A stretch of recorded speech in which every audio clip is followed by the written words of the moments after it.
dando continuidade ao que eu estava falando no de ontem, eu prossigo lendo em Efésios. Ontem eu li em Efésios 2 e 3, hoje eu lerei em Efésios 4, do verso 17 em diante. Efésios 4, do verso 17 em diante. Que diz assim: isto, portanto, e evoca o contexto inteiro de mudança de vida, de mente, de atitude, de consciência, de decisão de se entregar à existência vivo, vivificado, despertado, ativado pelo Espírito de Deus na consciência, se ofertar a vida com os dons da graça que nos foram dados. Aí ele chega e diz: isto, portanto, tudo isso, todo esse ambiente, todo esse contexto, tudo que eu falei até agora, eu quero repetir. E digo: no Senhor testifico que, outra vez, repito, não andeis mais, não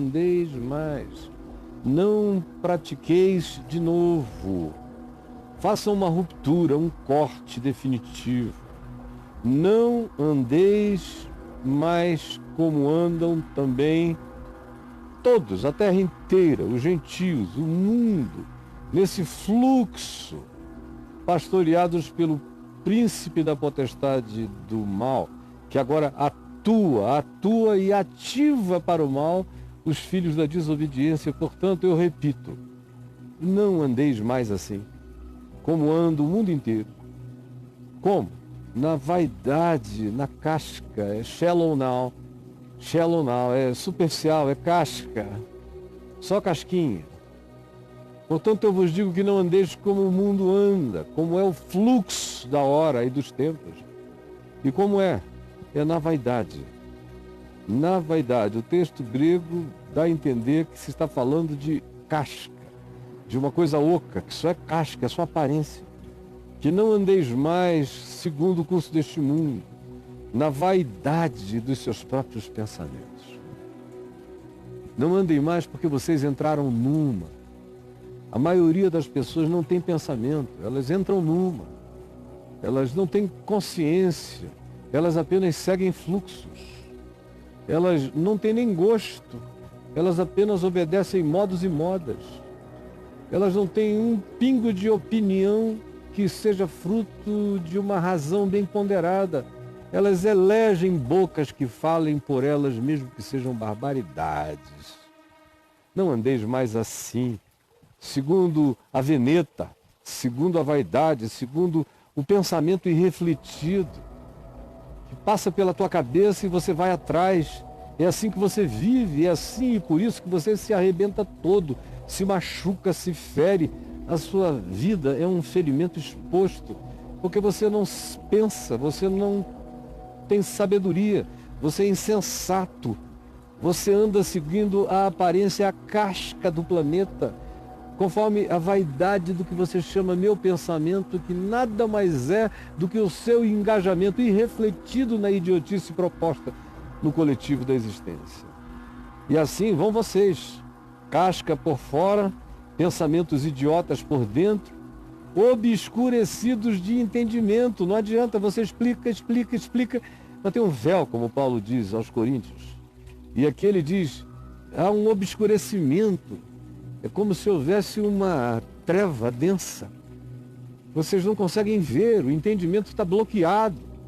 Porque quando a gente existe assim, seguindo fluxos, conforme a oquidão dos dias, obedecendo os nossos próprios pensamentos, que são pensamentos idiotificados, porque são só absorção da média ponderada da loucura humana. Aí, não há entendimento capaz de subsistir. O entendimento se obscurece. Por isso que Jesus disse, eles têm olhos, mas não veem, eles têm ouvidos, mas não ouvem, eles têm coração, mas não discernem. Fica todo mundo assim, aqui mesmo, comigo. Quantas vezes eu tenho que repetir a mesma coisa 1 milhão de vezes, porque houve um obscurecimento no entendimento, há um blindamento na mente espiritual. O indivíduo não enxerga, não percebe, está atrofiado, não foi ativado pela luz, pela obediência ao Evangelho de Jesus e mergulhou no obscurecimento mental. Ele existe no meio do obscurantismo de entendimento e não compreende. Você fala as coisas mais óbvias do Evangelho e ele não entende. E não é gente que está fora, não, é gente que vive dentro.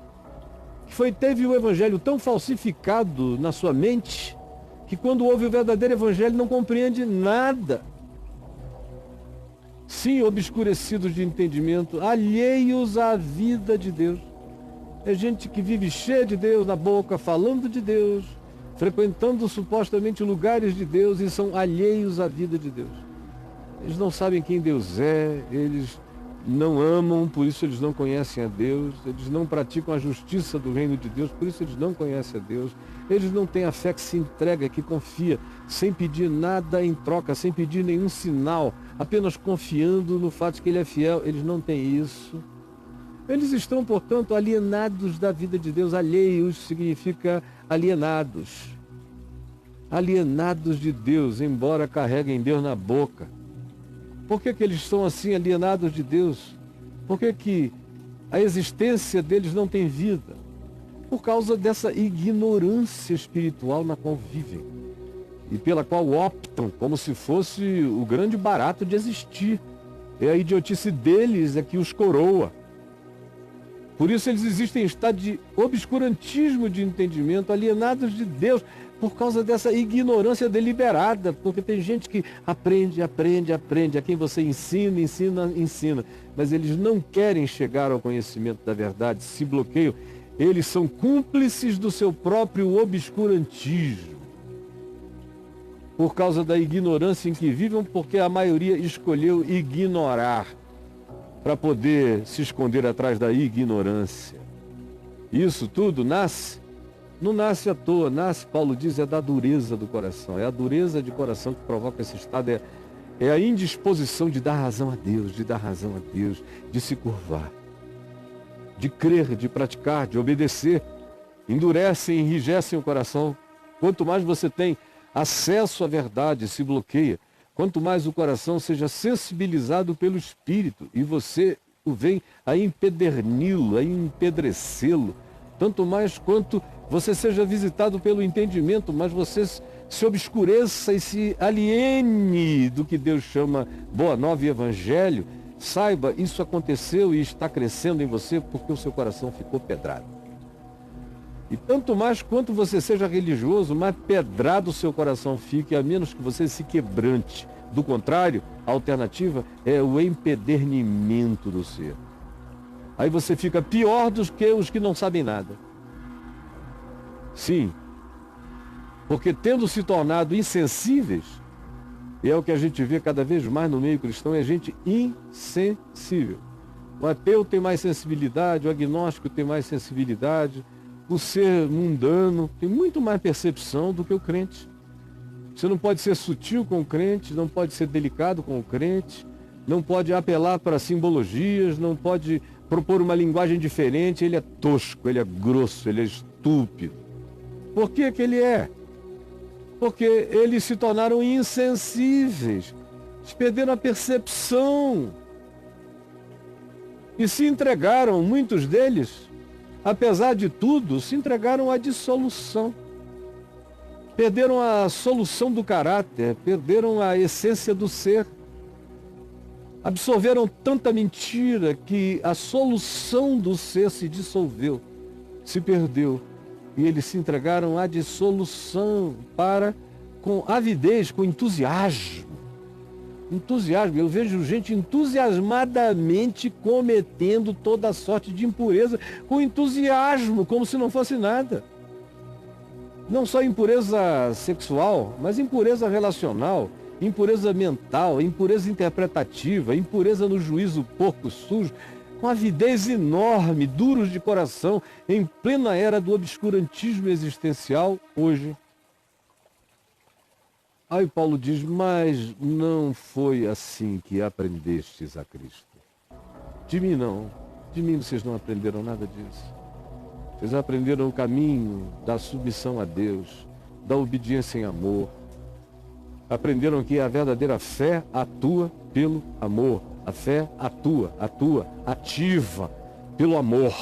as coisas que em nós têm que ser ativadas, despertadas, postas para existir como vida em nosso favor. Sim, não foi desse modo que o Evangelho ensinou. Vocês foram desevangelizados. Mas não foi assim e não é assim que o Evangelho apresenta Cristo para a vida. O Evangelho de Cristo para a vida desperta em nós tudo que dorme. Nos traz cada dia mais crescentemente para a plenitude mental, psicológica e espiritual do que a gente pode ser. O Evangelho dilata. O Evangelho faz como o mundo no início, do nada, de uma singularidade indiscernível, pum! Vieram todas as coisas que compõem os mundos que a gente detecta. Assim é o Evangelho. Quando essa palavra é ouvida, quando ela é ouvida, não só como você me ouve agora, porque é impossível você não me ouvir. O seu aparelho auditivo capta as ondas sonoras que eu daqui emito. Chegam aí em você de todas as formas.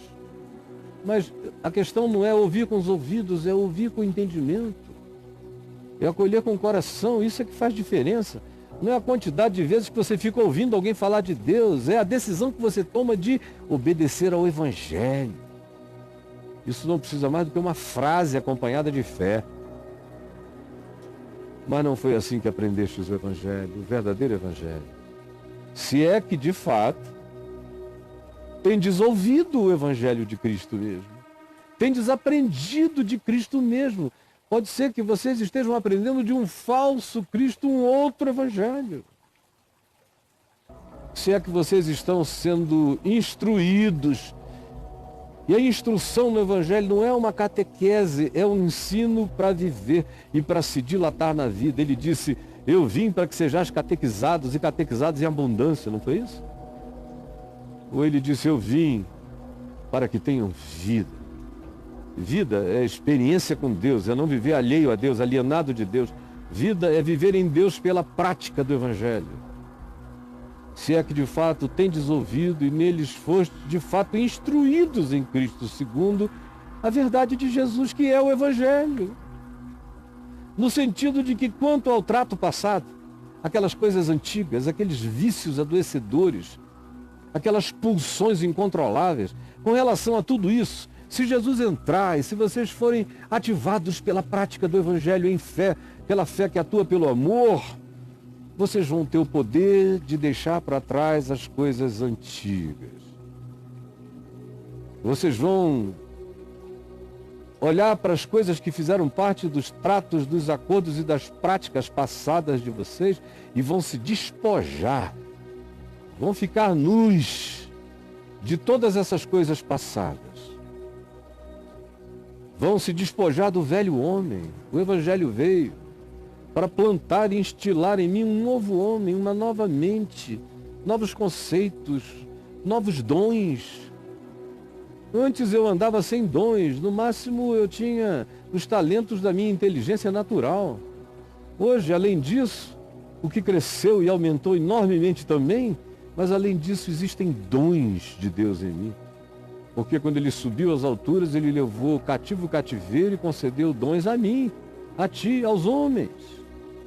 Pois é, se de fato tendes ouvido e nele tendes sido instruídos segundo o Evangelho, no sentido de que quanto ao trato passado, traumas passados, vícios passados, manias passadas, heranças passadas, culturas passadas, que você pratica como fidelidade a ignorância do pai, da mãe, da família, desse bando de brucutus que não cresceram, que existiram a vida inteira mortos dos seus próprios pecados, na vaidade dos seus próprios pensamentos, alheios de Deus e se jactando, como se o que neles houvesse fosse alguma coisa especial, e eles são apenas homo sapiens sapiens e não se tornaram homo Christus, que é o objetivo do Evangelho, é nos fazer Jesusinhos. Então, Paulo diz, eu digo tudo isso para que no sentido do trato passado, vós vos despojeis do velho homem, isso acabou. Não traga o trauma nem a cultura da idiotice partícipe para o tempo presente, porque em Jesus, eis que tudo se faz novo. Vos despojeis do velho homem que se corrompe todo dia, fica um pouco pior, fica um pouco mais piorado, só vai se piorando. Por isso a maioria das pessoas envelhece para piorar. Por isso é que a sequência natural da vida faz a gente gostar das crianças e ter medo dos adultos e preocupação com os velhos rabugentos. Porque o trato passado continua. E no que diz respeito a viver alheio a Deus e ao Evangelho, quanto mais o tempo passa, pior você fica. Mais você se corrompe segundo as concupiscências, os desejos, as manias, os caprichos do engano, da casca, do shallow now. Sim, não piorem à medida em que envelheçam. O Evangelho pode fazer vocês se tornarem lindos à medida em que fiquem velhos. Se vocês forem ativados no amor e na fé que atua pelo amor, e vos renoveis desse modo, segundo o espírito do entendimento, todo dia um entendimento crescendo. Todo dia você não se conforma com este aeon, com este século, com o fluxo do mundo. Ao contrário, se entrega e se deixa transformar pela renovação da mente, do entendimento. Cresce, aprende mais, é humilde, é ensinável, se dilata, melhora. É como o vinho de Caná da Galileia. Quanto mais ficar para depois, mais gostoso se tornará. Sim, a ideia, a vontade, o chamado de Deus é para nos levantar, nos despertar, nos ativar, para que nos renovemos no espírito do entendimento. Um entendimento que não pare de crescer na sua inteligência espiritual. Não é QI, é inteligência espiritual em Cristo Jesus. E vos, assim, revistais, nos renoveis e vos revistais de um novo homem, criado segundo Deus, é um regênesis, nova criatura, nova criação, regênesis, nascer de novo, começar tudo outra vez com a mente renovada, os pecados perdoados, a consciência refeita, de modo que você não vai ficar pior à medida que envelheça, ao contrário, você vai se tornar maravilhosamente lindo, vai ficar cada dia mais parecido com Jesus, à medida em que o tempo passa, se vocês se renovarem no espírito do entendimento e vos revestirem. Isso tem que aparecer como uma vestimenta, tem que ser notório, tem que ser notado, tem que ser histórico, tem que ser encarnado. E vos revistais do novo homem criado, tendo Jesus como o projeto, o modelo. De modo que eu sou chamado a me tornar Jesus. Jesus é o Filho do Homem, é o único homem, os outros todos são aprendizes de gente. E o nosso convite é para aprendermos a ser homens no potencial de Cristo, que disse: aquele que crê em mim fará as obras que eu faço e outras maiores fará, porque eu vou para junto do Pai. Vocês podem crescer. Crescer nesse novo homem criado segundo Deus em justiça. Justiça do reino de Deus, não é do Supremo Tribunal, nem da Constituição. É uma justiçazinha que muda, cheia de casuísmos e de manipulações. Ele está falando da justiça do reino de Deus, que excede em muito, ele disse, é dos escribas e fariseus, é do reino. Não é uma justiça justicista, é a justiça que opera pelo amor. Para que se revistais do novo, os revistais do novo homem, criado segundo Deus. Tem algo sendo criado todo dia em mim. Eu sou uma criação em processo de evolução em Deus todo dia. Crescendo em justiça, em retidão, em verdade. Crescendo em justiça e retidão que procedem do sim quando é sim e do não quando é não. Crescendo em justiça e retidão procedentes da verdade. Se você andar aqui comigo todo dia e perseverar, e for aprender em Cristo todas as milhares de coisas que estão sendo ensinadas, você vai ver o que vai acontecer. É como a criação do mundo. De trevas vai resplandecer luz. Vai haver uma recriação, uma regeneração, um regênesis. Nova criatura, nova criação. Em curso todo dia, em evolução, melhorando a minha vida.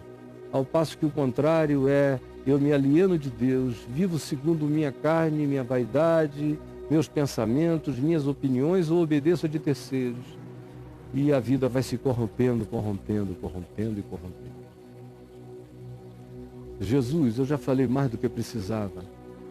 Eu sei que o teu Espírito pode pegar essa palavra simples e aplicá-la revolucionariamente no coração de milhões de pessoas aqui em volta da terra.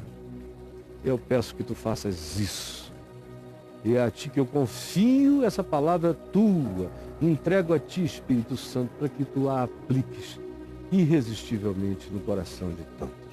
É o que eu te imploro, em nome de Jesus. Amém.